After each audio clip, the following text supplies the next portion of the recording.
The moment we begin to fear the opinions of others and hesitate to tell the truth that is in us, and from the motives of policy are silent when we should speak, the divine floods of light and life no longer flow into our souls. And this week's opening quote comes from Elizabeth Cady Stanton. Welcome to Surviving the Matrix, ladies and gentlemen. My name is Maxwell Egan. It's a pleasure to be with you once again, and I will be your host for the next hour. Lately, as you have no doubt noticed, I've been putting a great deal of focus on the lost nation of Tartaria, the lost culture, civilization of Tartaria, that it existed mainly in Europe, but had spread itself out to encompass most of the known world, or a good portion of the known world anyway. And it is a culture that was expunged from history around about the middle of the 19th century. And even looking at that, I would suggest that it wasn't actually the middle of the 19th century the final expunging happened, but actually in the middle of the 20th century, even later than what I thought it was.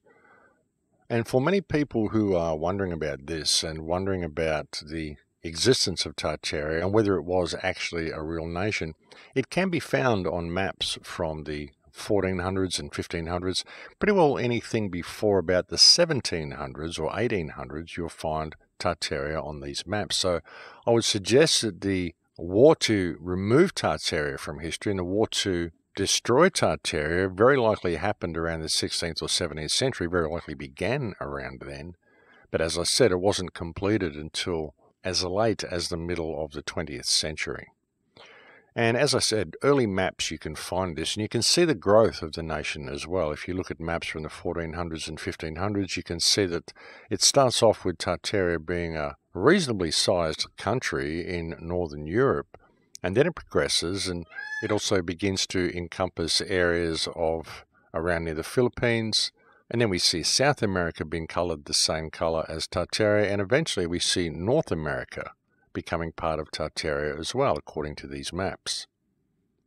And a very interesting thing that happened to me in response to the last radio show, and honestly folks, in response to the last 3 radio shows, I think I've received around about 200 or 300 emails a week in response to these shows. So if you're someone out there who's waiting for a response to an email, I think you're going to be waiting for a little while, folks, because I simply cannot keep up with the amount of emails I've got coming in. But anyway, one of the emails that I did get sent to me in response to the last radio show was a declassified CIA document that actually mentions Tartaria and mentions that Tartaria was being erased from history as late as 1944, near the end of World War II. And just to put this in context in how it's presented in this document, I mean, we all know that history is written by the winners, and that whenever any particular nation wins a war against another country, they generally rewrite the history to portray themselves in a positive light. For example, if you look at English history or Russian history, you'll find that the British and Russian really never did anything wrong. When you look at their own history of the events, it was always the other guys who were the bad guys, and they were always going into the places they went to heal the situation or to improve the situation or to bring civilization to the natives or some kind of benevolent purpose. This is what we're always told in history books. I mean, we can kind of read between the lines and know differently, but generally when you read the history of a country, if that country is the one who wrote that history, then that country itself will always be portrayed in a positive light. Of course they will. That's just the way they do it. So bearing that in mind and taking that into account, when looking at this CIA document, you can see the excuse that they've created for rewriting the history. And you can tell that the authors of the document are, of course, attempting to portray the West in a positive light, and the CIA are attempting to put all blame onto the Russians for doing this and wiping out the Tartarian history. But, of course, they've done it as well, because you don't find it in American history books. But they've used the event to try to portray the Russians in a bad light. But the real crux of the biscuit here, the real interesting point about it, is the fact that they mention the destruction of Tartarian history. And again, Tartaria is a country that nobody even seems to know existed. There was a huge worldwide power, according to the maps. It isn't in any history books in any countries, not just the Russians. It is in American history books. It isn't in any country's history books. And yet here it is being mentioned in this document, which was declassified in 1999 and is referencing a meeting that took place in 1944. And the document is called National Cultural Development Under Communism, and it was created in June 1957 and, as I said, was approved for release on the 25th of August 1999. And in reference to Tartaria, what it says on page 10 of this document is extremely interesting. It says, and I quote, "Or let us take the matter of history, which, along with religion, language, and literature, constitute the core of a people's cultural heritage. Here again, the communists have interfered in a shameless manner. For example, on 9th August 1944, the Central Committee for the Communist Party sitting in Moscow issued a directive ordering the party's Tatar Provincial Committee to proceed to a scientific revision of the history of Tartaria, to liquidate serious shortcomings and mistakes of a nationalistic character committed by individual writers and historians in dealing with Tatar history. In other words, Tatar history was to be rewritten. Let us be frank, was to be falsified in order to eliminate references to Greater Russian aggressions and to hide the facts of the real course of Tatar-Russian relations. And this was no isolated case. In every Muslim area within the USSR, historians on orders of the Communist Party have rewritten history to distort the facts so that the Russians appear always in a good light. Needless to say, histories which present the facts truthfully have been withdrawn and destroyed, so that the present and future generations of Muslims are forever denied the chance of learning the true facts of their nation's past." End quote. And I find that to be an extremely important statement and an extremely interesting document to have located. Whether what it is saying about the Russian blame or whatever is true is irrelevant at this point. What is relevant is that not only does it acknowledge the existence of Tartaria, and it clearly portrays Tartaria as being a nation, otherwise it would not have had a Tatar Provincial Committee there. And that's very significant, folks. So not only does it confirm the existence of Tartaria as a nation, but it also confirms the rewriting and deliberate obfuscation of Tartarian history as recently as 1944. And a couple of shows ago, may even have been on the last show, I suggested that World War I and World War II were actually the last wars for Tartaria, that the battle was still going on up until then, and this CIA document goes a long way to supporting that hypothesis. And even in saying that, it's very important for people to understand that what we are presenting with this whole concept of Tartaria, the whole concept of this being a worldwide culture, the concept of there being free energy, all of the things that we've talked about in the last few shows, and a lot of the things that a lot of people are talking about, it's very important for people to keep it in context and realize that this is a hypothesis. We don't know what happened. We're piecing it together and we're trying to figure it out. And being that it is a hypothesis, it's very important that people keep true to the facts in what information they're presenting to people and keep everything above board. Don't put false concepts and false ideas out there. Don't stretch the truth. Sure, okay, put concepts out there, but make sure they are presented as being a hypothesis. Be very, very careful of what you are stating as fact, because this is a very, very important issue. It's extremely important, and being that it is such an important issue, it's imperative that we do not muddy the waters with disinformation.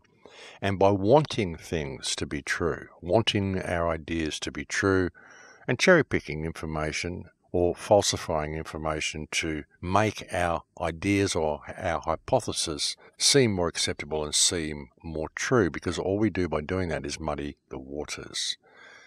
And having said that, what I want to address is the concept of free energy being supplied by Tartarian buildings. Now, this is a very, very real possibility that this is what these buildings were doing. But having said that, we don't know that that's what they were doing. And there has been a certain amount of, frankly, disinformation being released about Tartarian energy buildings. Namely, the report that was put out by someone, I'm not sure who, But it was put out, I've got the video sent to me so many times by so many people. It's called Tartarian Erasure. And there's a few copies of it online now. It seems to have been mirrored by a lot of people. And it talks about the giraffe enclosure in Berlin Zoo and how this is suspected to be a still operating Tartarian power station because of the feeling of euphoria that one experiences when they're in the Berlin Zoo. And I really do wish to address this because this information has been released by someone who's actually obfuscated the truth a little bit on how the event was reported by the person who reported it. There was a woman who went to the Berlin Zoo and she felt kind of good while she was there. And while she was there, she noticed one of these buildings in the giraffe enclosure, and she'd been researching mudflood and this sort of stuff. When she looked at the building, she wondered if that was one of the buildings people were talking about. She had commented to a friend how she felt quite good when she got to the zoo, and then she noticed the building and just happened to wonder if that was one of the buildings. And this has been misconstrued to her actually saying that she felt good in the zoo because of the building. She's actually written to me and expressed her dismay at this. She never said that she felt good because of the building. She never even speculated that the building was a Tartarian power station. She simply saw the spires and wondered if it was one of the buildings that she'd heard mentioned on the reports that she'd been listening to and watching regarding the mud flood. She had commented that she felt really good while she was there in the zoo simply because she'd been going through a particularly bad time. Her daughter had got into a lot of trouble, apparently been assaulted or something like that, and she'd gone to Berlin to get her daughter out of trouble. She was in a very, very stressed out situation, and when she got to the zoo and she got among the trees in the zoo, she kind of felt like she was home in Dakota, and she felt relaxed and much more comfortable in that area, in that space of the zoo, sitting amongst the trees. She happened to look up and notice this giraffe enclosure and thought, oh, I wonder if that's one of the buildings that they're talking about on the mud flood video. And that whole thing was misconstrued to portray the concept that this woman went to the zoo, noticed this building, and then associated with the feeling of euphoria she was feeling. She wasn't feeling a feeling of euphoria. She was simply able to remove some of the stress she'd been feeling because of the incidents of the morning that had led her to that place. Just sitting amongst the trees, she was able to let the stress fall away. And she noticed the building at the same time. And that's it.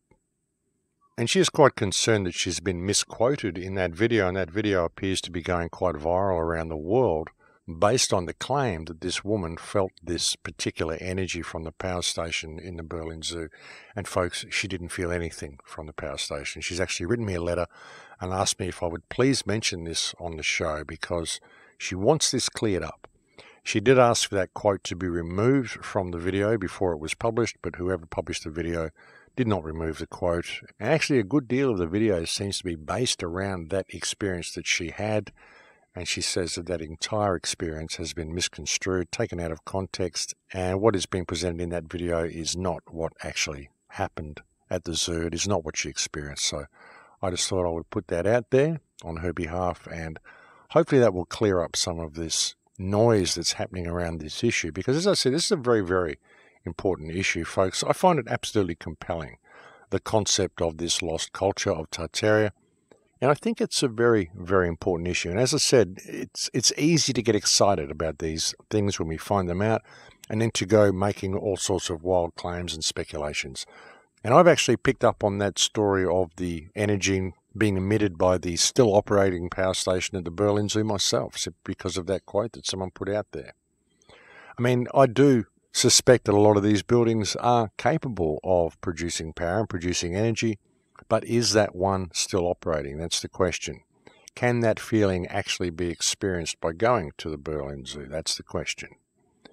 And these are the sorts of things that we need to actually go there and do hands-on research and investigation ourselves, rather than simply making wild claims, because these sorts of claims can undermine the entire field of research when they're made and they're not based in truth. And that appears to be what's happening with a lot of this research, and it's very important that people don't make false claims and to let people know when they are hypothesizing. It's very important, folks. That's why I always present the shows the way I do. I always ask questions. I don't make claims on the videos. I make very, very few claims anyway. I'm mainly trying to encourage people to ask questions and simply going with my random thought flow and seeing where it leads. But this is a huge mystery. I mean, what happened with Tartaria and the fact that this nation was there and what they were probably capable of, it's a huge mystery to all of us. We're just unraveling it at the moment, and all we've done is scratch at the surface. So before making any wild claims, it's very, very important that people look deeper and put things in perspective. And continuing along that line of hypothesizing and wild claims and whatever, a couple of shows ago, perhaps the last show, I suggested that they may be hiding land. I suggested that we consider the concepts that were put forth by Admiral Byrd, who said that there was extra land above the North Pole and below the South Pole. And no, folks, this doesn't mean the Earth is flat.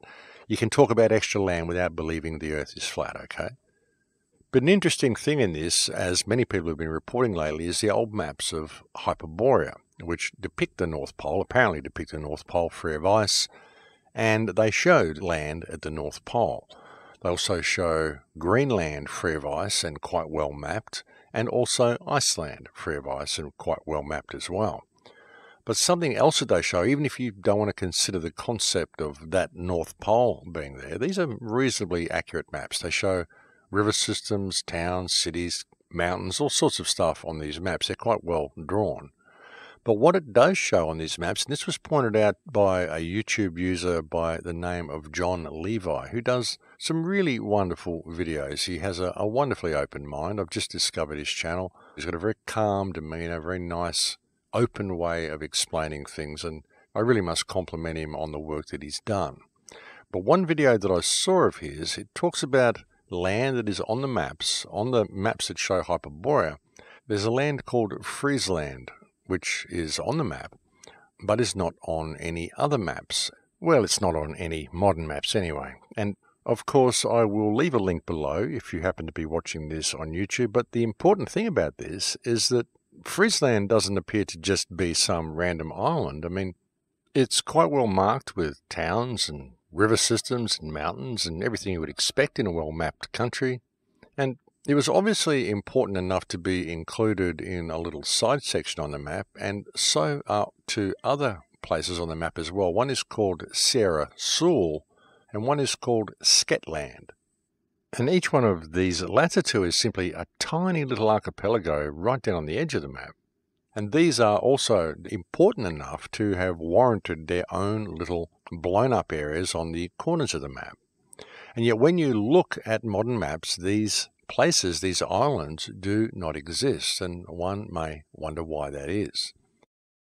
I mean, there are two small island archipelagos in as much as the Faroe Islands and another island off the coast of Scotland, which could be these two archipelagos, but they look very different to the way they were mapped in the old days, so that's a chance that that is a possibility. But of course, even with that, the question would be, well, if these are just these two barren rocks that are there off the coast of Scotland now, then why were they considered important enough to be given their own devoted sections on this old map of Hyperborea? And even if this is the case with these archipelagos still on modern maps, Friesland is simply nowhere to be found. And the thing is that it's not just on maps of Hyperborea, the maps of the North Pole. There's other maps that you can find that actually depict the UK and the edge of Europe, which also show Friesland on the map. And when you look at them, they actually display the UK and the edge of Europe quite accurately. I mean, little discrepancies that aren't quite right, but reasonably accurate given the time of the map.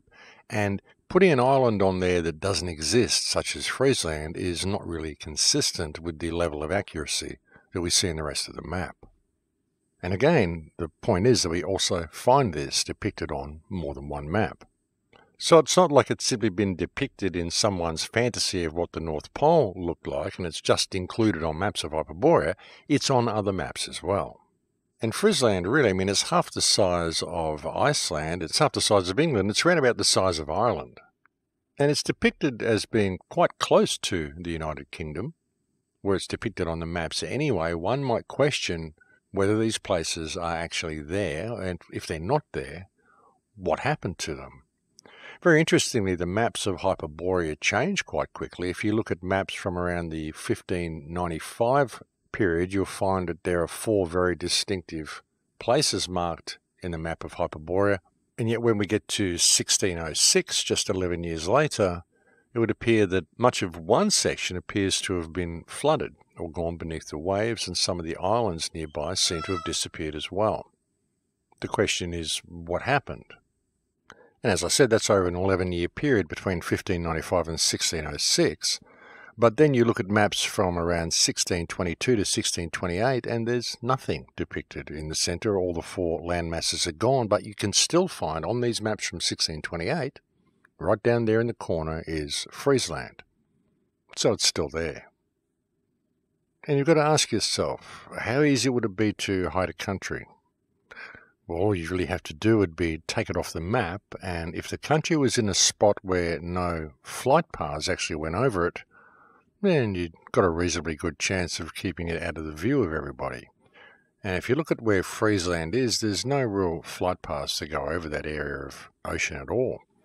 And it's just an interesting concept that there may be something there that nobody knows about. It'd be hard to go and look at too. I mean, it's in the North Sea. What are you going to do, fly out there in a light aircraft? It's not really going to give you enough fuel to get back again, and going out there in a boat to just check it out to see if there was something there. I mean, this is the North Sea. It's not exactly a friendly environment that anyone is going to want to go and investigate to see if there is a hypothetical landmass there. So if you're going to hide a country, it would be a pretty good place to do it. Not saying that it's there, it's just interesting that these maps exist. And the thing is, I mean, you might look at these maps and say, well, these are just fiction, but these maps are made by people such as Phineas, people such as Mercator. These are very, very respected cartographers who have been around for a long time, maps that we're still using today by some of these people, such as Mercator, still making world atlases today. These were the most respected cartographers of the time. And here they clearly show this country at the North Pole, and they clearly show the island of Friesland and the archipelagos of Sarasul and Shetland. As I said, Sarasul could be the Faroe Islands and Shetland could be this other archipelago that's off the coast of Scotland. But what about Friesland, and what about the lands that are depicted as being at the North Pole? I mean, are we to simply believe that the most respected cartographers of the time simply put in islands that didn't exist and put them on the map and mapped them so well with river systems and towns and mountains and everything clearly marked, even the names of certain bays, and just made it up and they got it all wrong? And yet these are, as I said, the most respected cartographers of their day, and cartographers whose legacies, such as Mercator, are still respected map makers and respected cartographers today. Are we to assume that they simply made a mistake by putting an island like Friesland there? And also by clearly mapping the region at the North Pole, which actually doesn't exist. And bear in mind, folks, that as I said, one of the maps that clearly shows the North Pole and Friesland is a Mercator map. Oh, sorry, we got that wrong. It didn't exist. It was actually part of somewhere else. It doesn't really make a lot of sense, folks. And again, I'm not saying that this land is there. I'm simply finding it interesting that this land is on the maps, it exists on these old maps, and was so well mapped. And I've always found these sorts of things fascinating. As I've said, history was what first got me into this whole quest for truth way back in the beginning. I've always found these old maps to be quite intriguing, the fact that they show countries that apparently aren't there, and the fact that they're made by respected cartographers. It doesn't really make sense, folks. And the interesting thing about it, as I said, is that when you see the maps of the North Pole where the four land masses have been removed, you still see Friesland on these maps. So what's going on there? And if it was simply a place that was there and isn't there now, well, why haven't we heard about it? Why didn't we hear about this place that's sunk beneath the waves? When you look at all of this stuff, what you begin to realize is that none of our history is correct. That's the important part about it. Looking into all this is that the amount of inconsistencies you find begin to cause you to ask questions, and that's the important thing that people need to be doing, is asking questions. Now, if you ask the right questions, you can encourage people to ask the right questions, then the right answers will present themselves by default. It's just getting to the right question. And that is truly one of the big problems that we face today, is that people simply don't question. They don't ask enough questions. They simply roll over on command and do what they're told and never ask why. If people were to look at the system and simply ask why their lives are in the state that it's in, it would probably make a difference as well. But people don't even pay attention to that. They just think it's normal for them to be living in this state of debt slavery. It's what they've grown up with, so it's what they think reality is. And they never question it. They never ask about the monetary system. They never ask why they have to pay to be alive and why we are constantly at war all the time and why things just continue to get harder and more difficult. If we have societies that are constructed to serve people, why is it that people are discarded so easily and so readily and so often within the constructs of these societies? These are questions people need to ask, and they just don't. They're so busy running on the treadmill, collecting the paper they need to pay to be alive, that they never ask why that fee is required, why they have to pay in the first place. They just think that it's just the way things are because that's the way the world works. But it isn't, folks. It's the way the world has been constructed, and it's a very, very insidious system that could be healed very quickly. We could stop all of this very quickly. I've said so many times, we could heal the world in a day if people simply woke up to themselves. And that has been the point of these shows right since the beginning, is attempting to get people to wake up to themselves and simply see the fiction that they're swimming in. And see how easily we could change this and how easily we could free ourselves from this control, but how easily we could stop all these wars and stop all this destruction and move in a better direction. It wouldn't be hard to do, folks. Most people think it's an insurmountable problem, but it isn't. It's our compliance and our tolerance of evil, our tolerance of wrong behavior that causes this whole system to function. If we stop doing that, if we actually step into our moral compass, then the system can't function. It's really that simple. In fact, it's so simple that people can't see the forest for the trees. That's the problem. People want change, but they don't want to change. It's always really been the same old thing, hasn't it? But anyway, folks, I think we have reached break time here, so I better leave it there for now, and we'll go and have a break. Thank you for joining me on the air today. It's always a pleasure to have your company, and I'll be back to speak to you again in a few minutes. And welcome back, ladies and gentlemen. So I find all of this stuff about history to be incredibly interesting, all these old maps to be incredibly interesting, and who knows, if enough people can throw ideas around and investigate this stuff enough, perhaps we will get to the bottom of the rabbit hole and find out what's really going on here. But again, through all of this sort of stuff, even with investigating these sorts of things, it's fun to do. I totally enjoy looking at these sorts of things. But through it all, it's still very important not to lose focus of the world around us, not to lose focus of what the governments are doing, not to lose focus of this smart grid, the 5G system, and everything that is being rolled out around us. But the thing is, a lot of it is interconnected. Even when you look at things such as the concept of the mud flood, whether this was possible and what caused it, and even when it was caused. I've suggested that it may have happened around 1840, and there is evidence to suggest that, but there's also evidence to suggest that it may have happened around 1600, or perhaps there was two of them. Who knows? But again, if it did actually happen, and evidence would suggest it did, then what caused it is another very interesting question.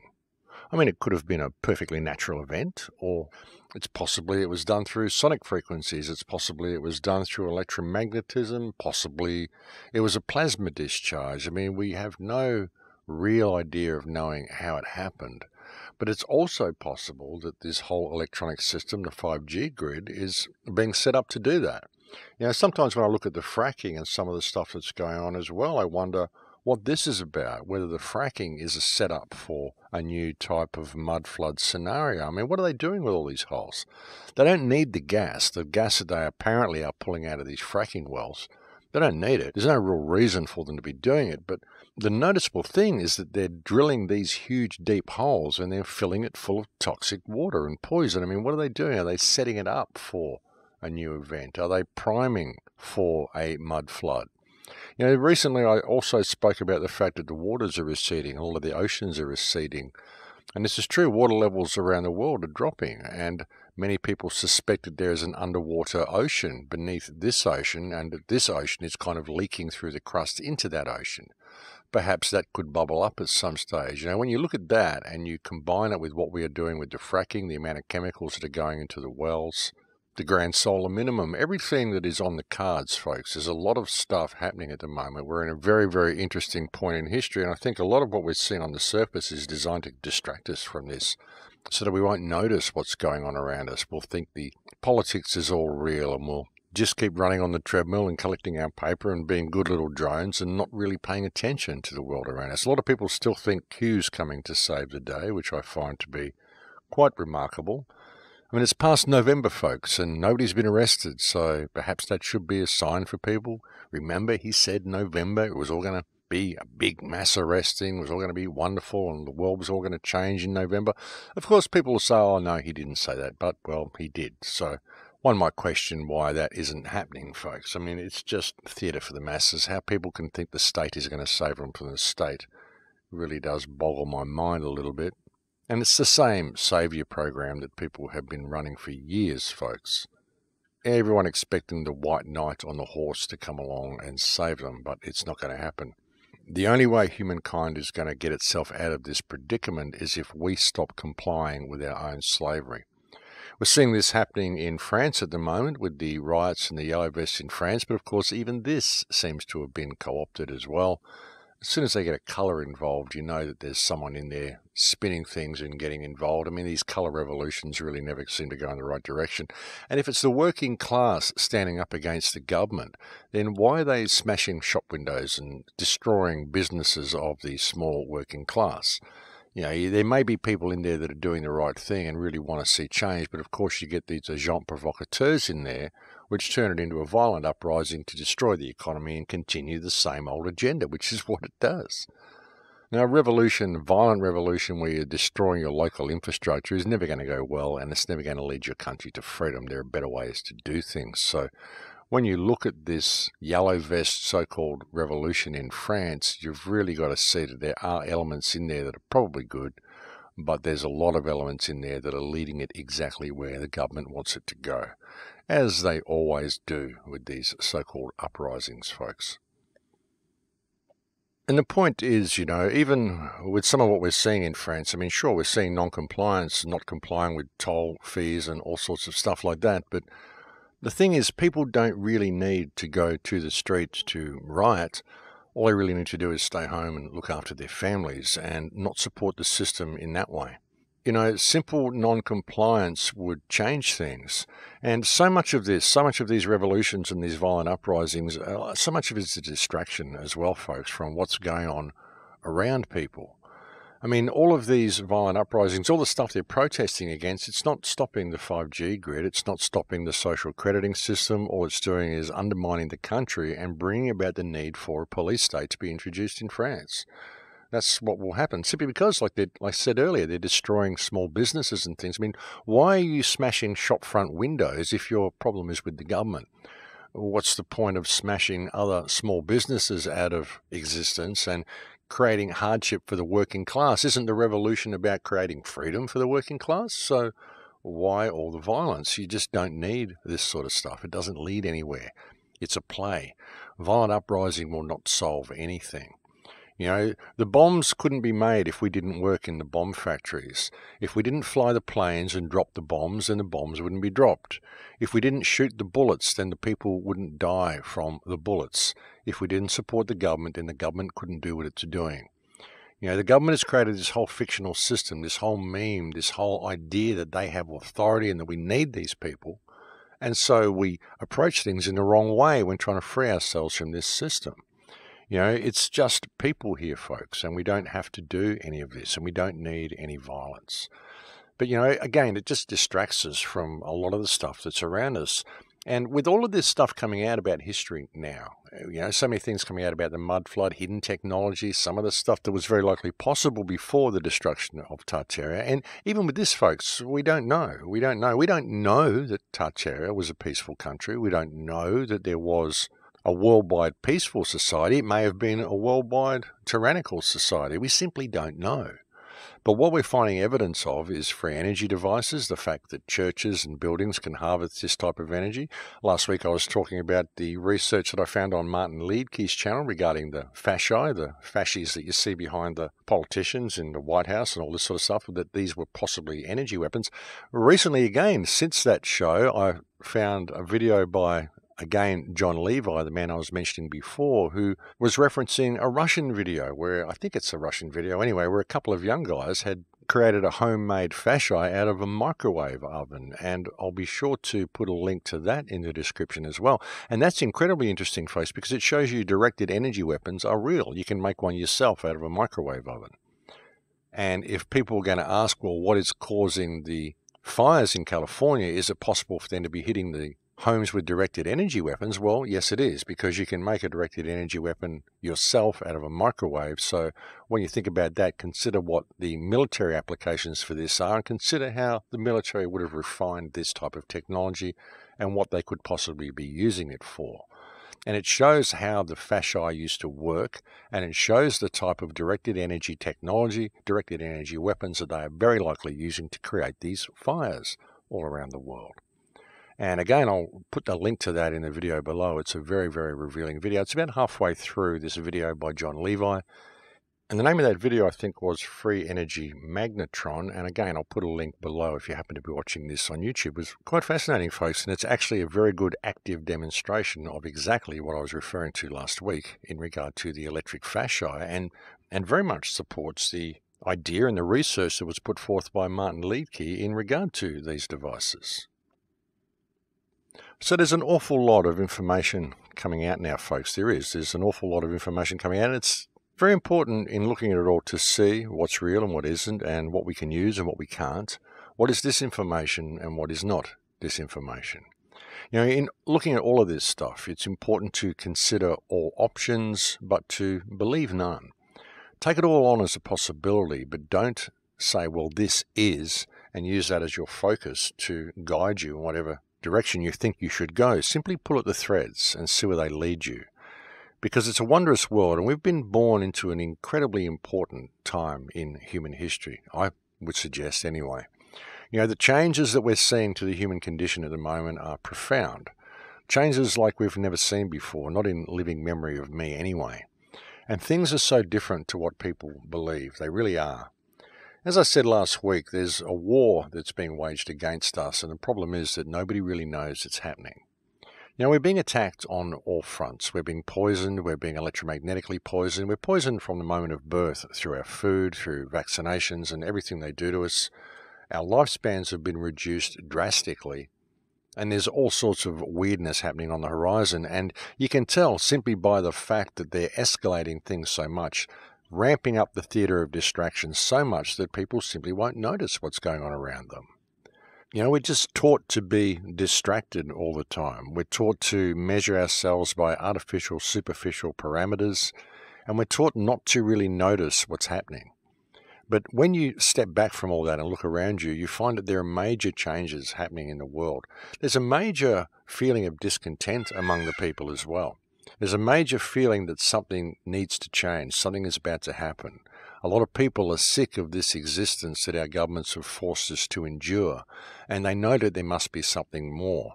A lot of people are disillusioned by government, which is why we're seeing so much theatre from government. They needed to put someone like Trump in there, this big bright face, to make the world think there is some relevance in politics, but really there isn't. The whole thing is theatre for the masses, and all of these people work together, and the whole thing has been a massive distraction.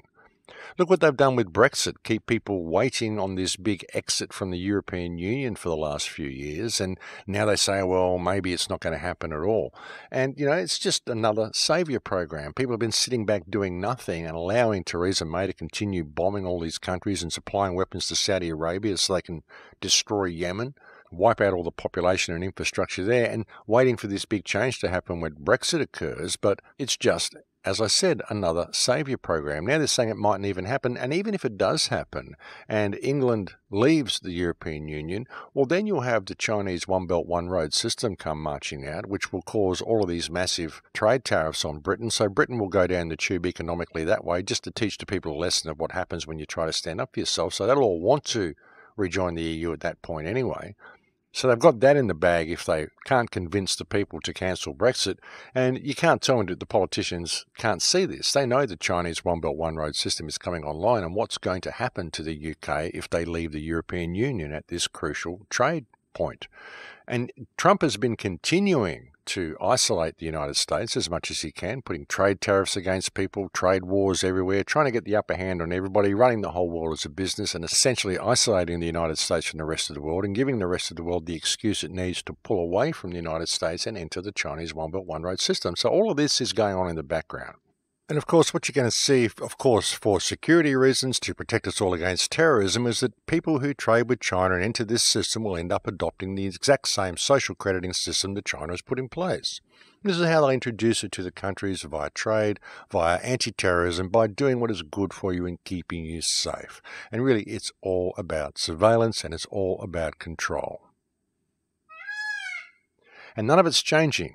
Even while we're researching all this mudflood stuff, even while we're looking at Tartaria and looking at what our history could have been, in discovering what our history was, more importantly, is what we're doing, all of this stuff is still going on.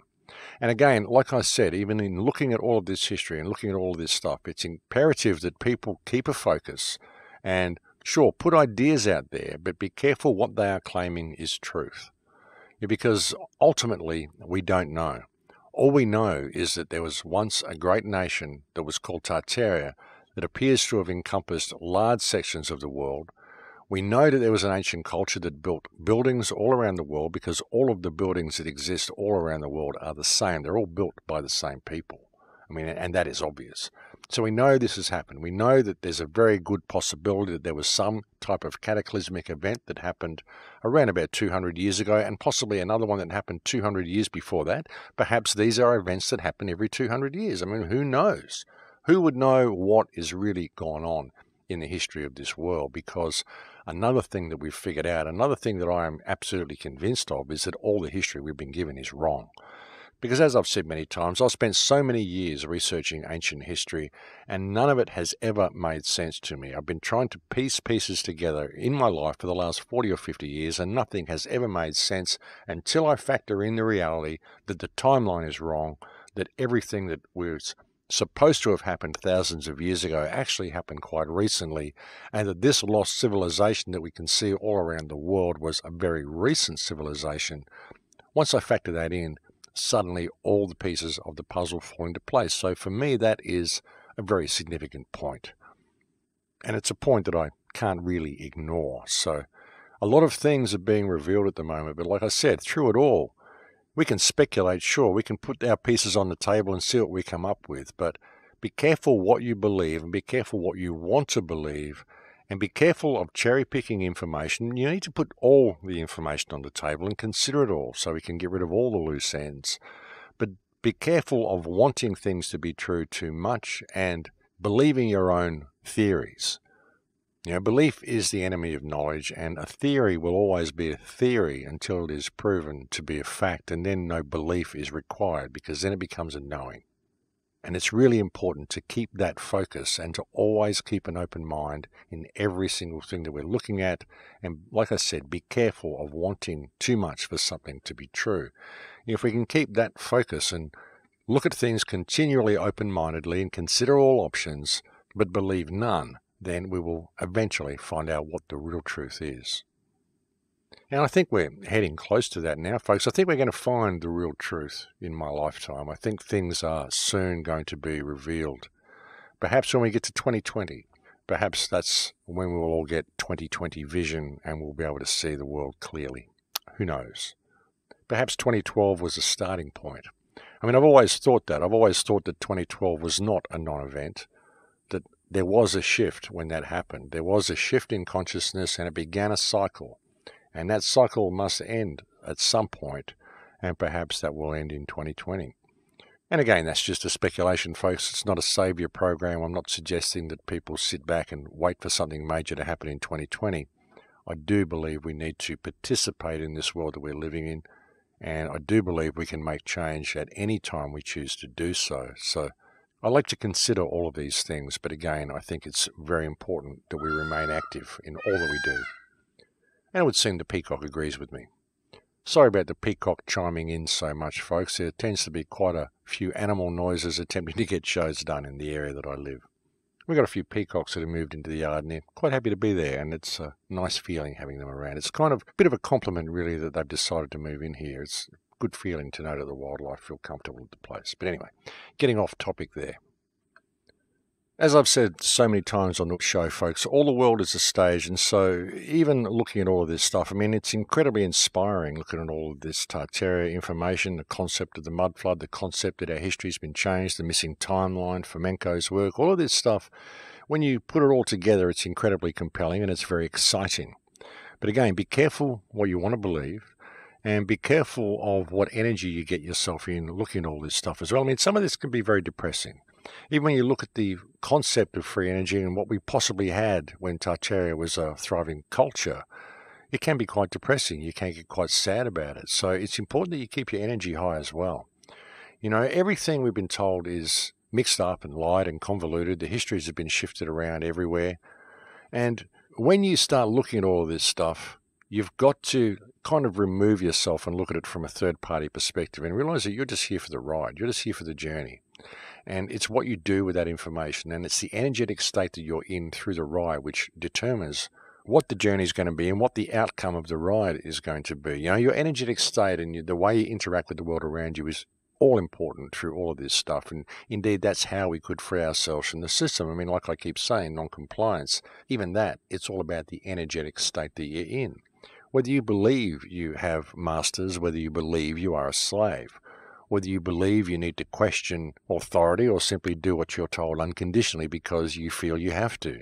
You know, it's all about the inner you in all of this, and it's through the inner you that you'll find the way out, and it's through the inner you and your inner knowings and your inner understandings that you can see the way through all this mess and all through all this mess of information that we're getting as well. And because there's so much information coming out, you've got to wonder how much of it has been contrived. How are we being led to the conclusions that we're coming to as well? It's very important to consider that. Now, this is something I have to consider all the time when I find new information online, or I have new information come to me, or I come to a new idea or a new conclusion about something, and then I start researching it and I find other people doing the same thing. I have to question, well, why didn't I see this before? Why are so many other people seeing it now? Has the information been put there? Are we being fed breadcrumbs to lead us to a certain point? Are the thoughts I'm having really my own? Are the conclusions that I'm coming to really my conclusions that I'm coming to by really looking at the evidence?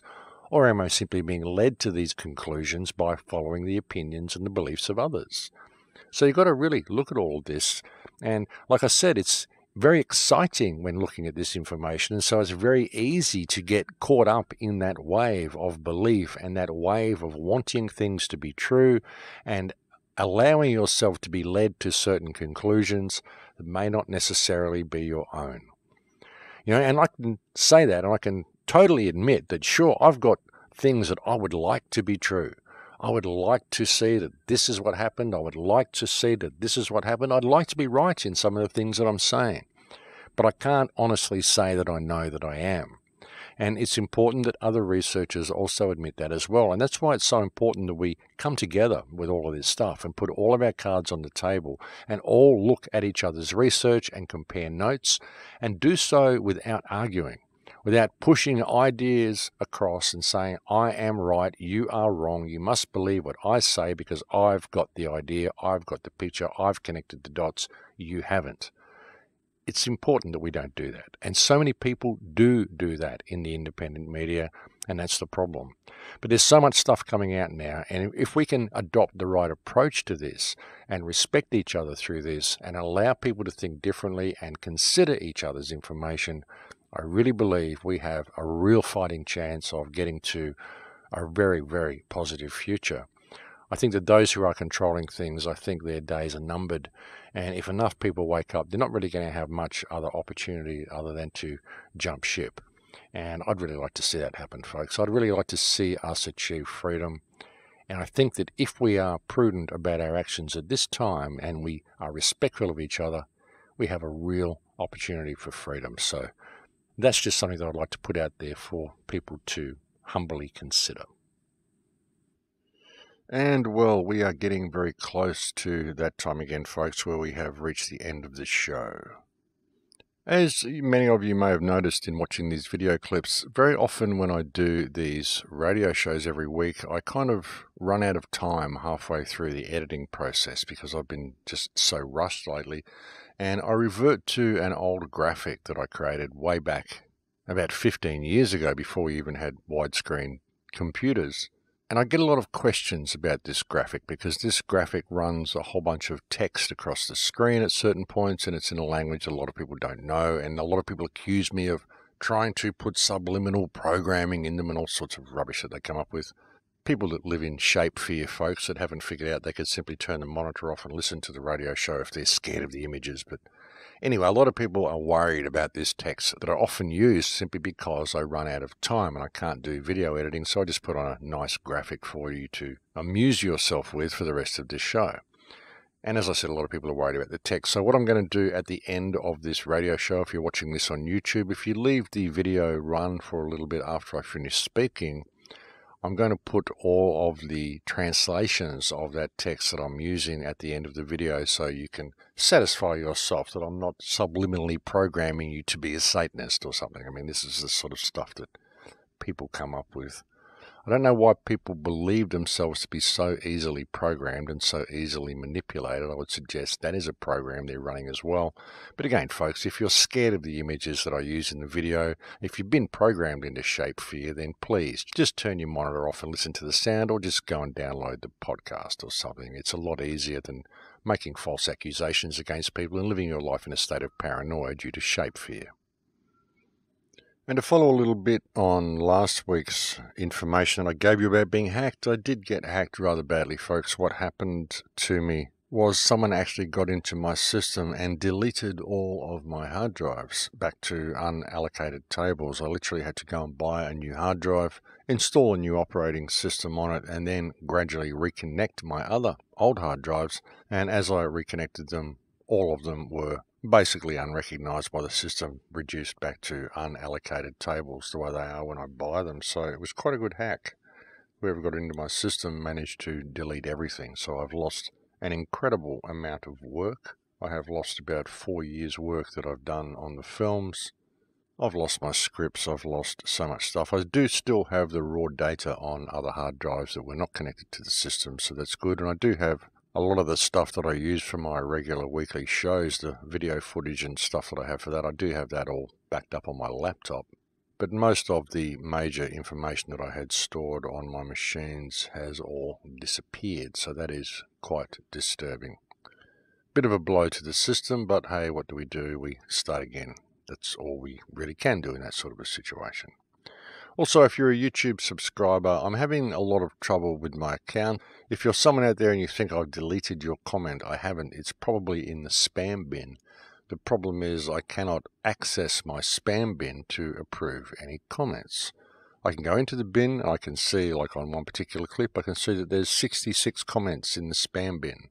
But I can't see them. I just have a blank page. And if I click show more, I just get the same show more button. I never get to see the comments.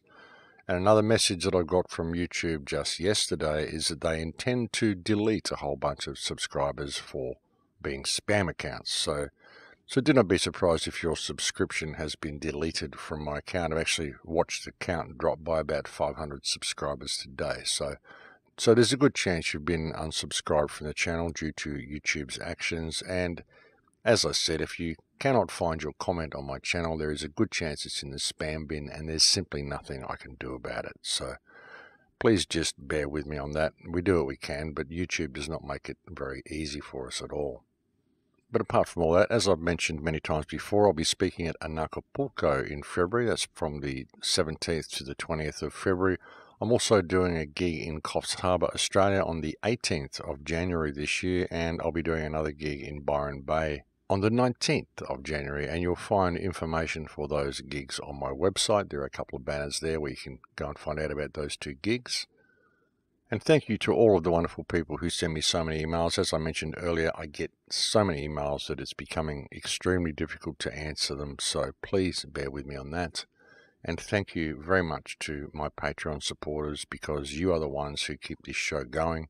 Without you, none of this would be possible at all, and I really cannot thank you enough for the support you've shown me over the years and for your efforts to keep this show on the air.